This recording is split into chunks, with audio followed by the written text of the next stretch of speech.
लिखो formation of image. Physics का जो टॉपिक चल रहा था, इमेज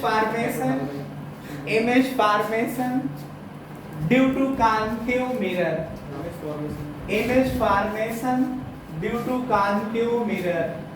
हमारा जो टॉपिक था वो क्या है? इमेज फॉर्मेशन ड्यू टू किसकी वजह से? कॉन्केव मिरर की वजह से। Image formation due to concave mirror, concave mirror की वजह से इमेज फॉर्मेशन करेंगे। आज का टॉपिक हमारा है। आप लोगों को मैंने इमेज फॉर्मेशन के रूल बताए थे, उन रूल को आपको याद नहीं रखना है, आपको कुछ भी नहीं याद रखना है। अगर आप रूल याद करोगे तो भूल सकते हो, लेकिन मेरे द्वारा समझाया गया कॉन्सेप्ट नहीं भूलोगे। रिफ्लेक्शन ऑफ ला के दो नियम जो हैं, जो laws of reflection of light हैं, वो दोनों लॉ है क्या? वो आपके दिमाग में हमेशा रहेंगे। पहला, incident ray, point of incidence पे नॉर्मल, और रिफ्लेक्टेड रे दोनों क्या होंगे जाकर के, या यूं कहें कि तीनों क्या होंगे जाकर के?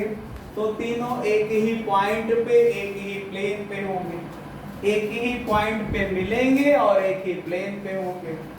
दूसरा लॉ है कि एंगल ऑफ इंसिडेंस और angle of reflection, angle of incidence और एंगल ऑफ रिफ्लेक्शन मतलब आई और आर बराबर होंगे जाकर।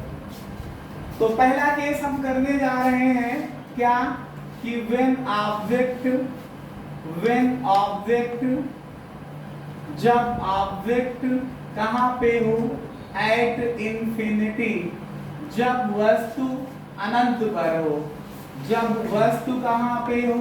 अनंत पे हो। ऑब्जेक्ट कहां पे हो? इंफिनिटी पे हो। आप लोग मेरे साथ जहां पे भी हैं, जैसे भी बैठे हैं, पेन निकालिए, पेंसिल, आपके पास कंपास निकाल लीजिए, और कंपास की हेल्प से आर्क ऐसे ड्रा कर लीजिए। थोड़ा से ज्यादा रेडियस का एक आर्क ड्रा करिए ऐसा। कंपास निकालने से बेनिफिट होगा, हम बताएंगे किसका। तो आप ऐसे जो है एक आर्क ड्रा करिए, यहाँ कहीं पे इसका सेंटर होगा,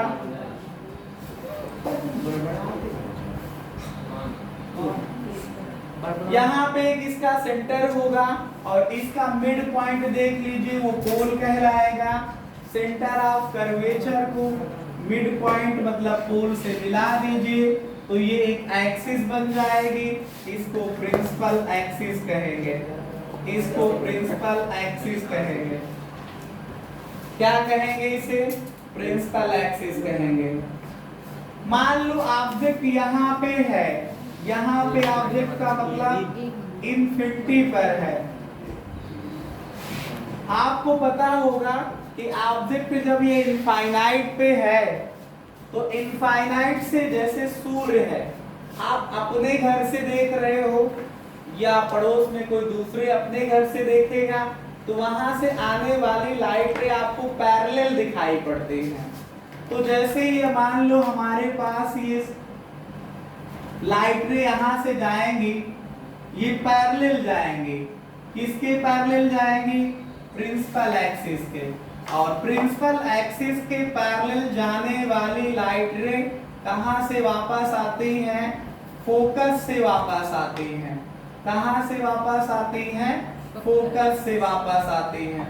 तो इस पॉइंट पे सभी लाइट रे एक दूसरे को कट करेंगी।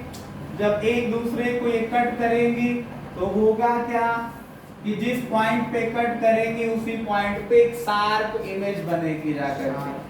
एक शार्प इमेज बनेगी। वो पॉइंट कौन सा होगा? फोकस होगा। तो इस तरह से अगर आप देखोगे तो जब ऑब्जेक्ट कहाँ पे है? जब ऑब्जेक्ट है इंफिनिटी पर, इंफिनिटी पर ऑब्जेक्ट कहाँ पे है? इंफिनिटी पर। तो इमेज कहाँ पे बन रही है? इमेज बन रही है फोकस पर। कहाँ बन रही है? फोकस पर। और इस इमेज का अगर आप नेचर देखोगे तो कैसी इमेज है? पॉइंट इमेज है। कैसी इमेज है ये? पॉइंट इमेज है। और कैसी है? रियल इमेज है। रियल इमेज है। तो आपको इसका नेचर पूछा जाता है कि बताइए इमेज कैसी बन रही है। तो आप देख रहे हैं पॉइंट इमेज है, आप देख रहे हैं रियल इमेज है, आप देख रहे हैं फोकस पर इमेज है। तो इस तरह से जब ऑब्जेक्ट ये कॉन्केव मिरर के सामने होगा, आप इसको कॉन्केव मिरर के लिए यहाँ पे इस तरह पॉलिश भी करेंगे, अन्यथा ये केवल एक ग्लास की तरह बिहेव करेगा और लाइट ट्रांसफर होके आगे निकल जाएगा। तो रिफ्लेक्ट करने के लिए दूसरी तरफ आप पॉलिश कर देंगे और ये मिरर कौन सा है यहाँ पे लिख लेंगे कि ये कॉन्केव मिरर है। तो ये कॉन्केव मिरर के केस में आप देखेंगे कि जब ऑब्जेक्ट इंफिनिटी पे है तो इंफिनिटी से जो चलने वाली लाइट रे हैं वो प्रिंसिपल एक्सिस के पैरेलल आपको दिखाई पड़ेंगी। प्रिंसिपल एक्सिस के पैरेलल जाने वाली लाइट रे को मैंने आपको बता रखा है वो फोकस से होकर के जाती है। अब जब आपको कभी फोकस नापना हो तो मैंने आप लोगों को बताया था कि C से P तक की डिस्टेंस का आधा कर लिया करो। जितना C से P तक की डिस्टेंस है उस स्केल से आधा कर लो, नाप लो। जैसे ये मान लो 7 सेंटीमीटर है तो उसका आधा ये कितना होगा? 3.5। 3.5 पे इसको F को लगाइए और हमेशा इमेज को सही बनाइए। ठीक है।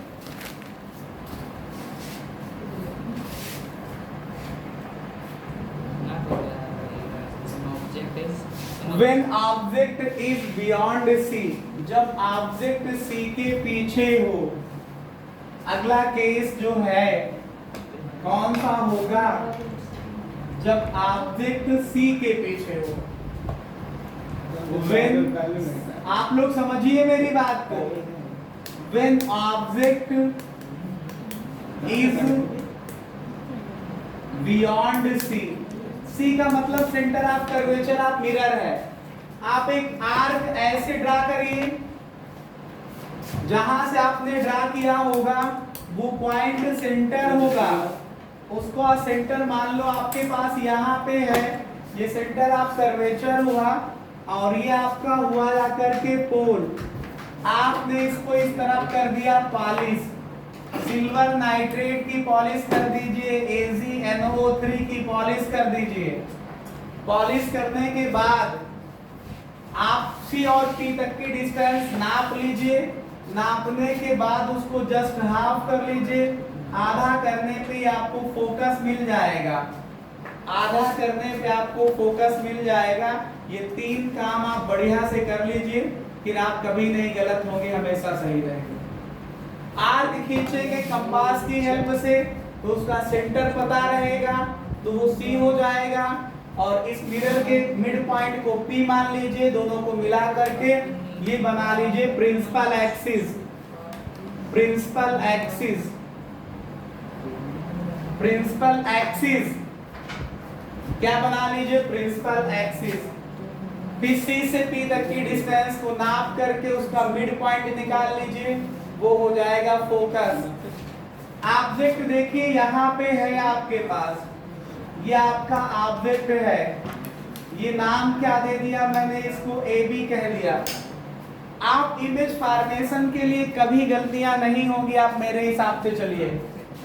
सबसे पहले लाइट जो यहाँ से ले जाइए वो प्रिंसिपल एक्सिस के पैरेलल ले जाइए। सबसे पहले जो लाइट ले जाइए, लाइट रे वो प्रिंसिपल एक्सिस के पैरेलल ले जाइए और प्रिंसिपल एक्सिस के पैरेलल जाने वाली लाइट रे को फोकस से वापस ले आइए। प्रिंसिपल एक्सिस के पैरेलल जाने वाली लाइट रे रिफ्लेक्शन के बाद क्या होगी? फोकस से चली आएगी। कहां से आएगी? फोकस से आएगी। ये 2 बात समझ गए आप लोग? ऑब्जेक्ट कहां पे है? C के पीछे है, मतलब सेंटर ऑफ कर्वेचर के पीछे है। लाइट को करिए क्या? प्रिंसिपल एक्सिस के पैरेलल ले जाइए और आपको पता है पैरेलल जाने वाली लाइट रे कहां से वापस आती है? फोकस से वापस आती है। दूसरी लाइट को आप कुछ ना करिए, सीधा पोल पे लेके चले जाइए, इंसिडेंट करा दीजिए। स्केल उठाइए, सीधा पोल से मिला दीजिए इसको, प्रिंसिपल एक्सिस, ये लाइट सीधा पोल पे लेके जाइए। ये एंगल कितने डिग्री का बना, इंसिडेंस एंगल हुआ, क्योंकि यहाँ पे पड़ेगी लाइट सबसे लास्ट। इमेज फॉर्मेशन में सबसे लास्ट रूल मैंने आपको बताया था, यहाँ पे पड़ेगी लाइट, पड़ने के बाद जितने डिग्री पे है उतने डिग्री पे इसको वापस ले लीजिए। तो आप देखोगे कि एक ऐसी इमेज बन जाएगी, इसका नाम क्या होगा, A डैश B डैश नाम की एक इमेज बन जाएगी, जो कहाँ पे बनेगी, इमेज के बारे में आपको अगर लिखना है तो क्या, अबाउट इमेज अगर आपको लिखना है, इमेज के बारे में अगर आपको लिखना है तो क्या होगी जाकर के, इमेज के बारे में पहला पॉइंट ये इन्वर्टेड है।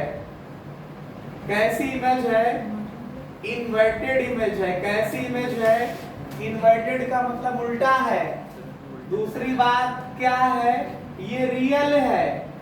तीसरी बात क्या है, ये बिटवीन C एंड F है। इमेज कैसी है, चौथी बात क्या है, ये डिमिनिश है। डिमिनिश का मतलब कह सकते हो स्मॉलर देन ऑब्जेक्ट, मतलब ऑब्जेक्ट से छोटी है। ये चार बातें इस इमेज के बारे में आप कहोगे।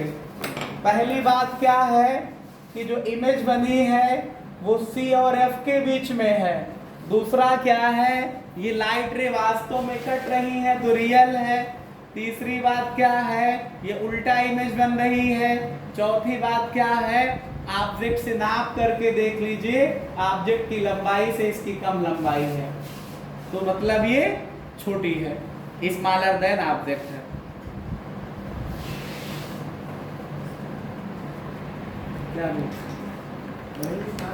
अब आप समझिए इसका अगला पॉइंट, व्हेन ऑब्जेक्ट, देखो पहले ऑब्जेक्ट कहाँ पे था, इनफाइनाइट पे था, और खींच के लाया मैं C के पीछे लेके आ गया। अब कहाँ पे लाएंगे, object is at C, object कहाँ पे है, C पर है। Object is at C, object कहाँ पे हमारे पास है, C पर है। तो देखिए समझिए इसको, आप लोगों के सामने ये मिरर तो बना ही था, मिरर हम अलग से नहीं बनाएंगे। ये आपके पास सेंटर ऑफ कर्वेचर था, ये आपका फोकस है। अगर आप एग्जैक्ट नाप करके बनाओगे तो हमेशा सही जाएगा। ये ऑब्जेक्ट को कहाँ ले लिया मैंने इस बार, कहाँ पे ले लिया, सेंटर ऑफ कर्वेचर पे लिया। प्रिंसिपल एक्सिस के पैरेलल लाइट को ले आओ। समझिए, एक लाइट को हमेशा प्रिंसिपल एक्सिस के पैरेलल ले जाइए। प्रिंसिपल एक्सिस के पैरेलल जाने वाली लाइटें रिफ्लेक्शन के बाद कहां से वापस आती है, फोकस से वापस आती है। कहां से वापस आएगी, फोकस से वापस आएगी। दूसरी लाइट को आप करिए क्या, पोल पे इंसिडेंट करा दीजिए। कहां पे इंसिडेंट कराएंगे आप लोग,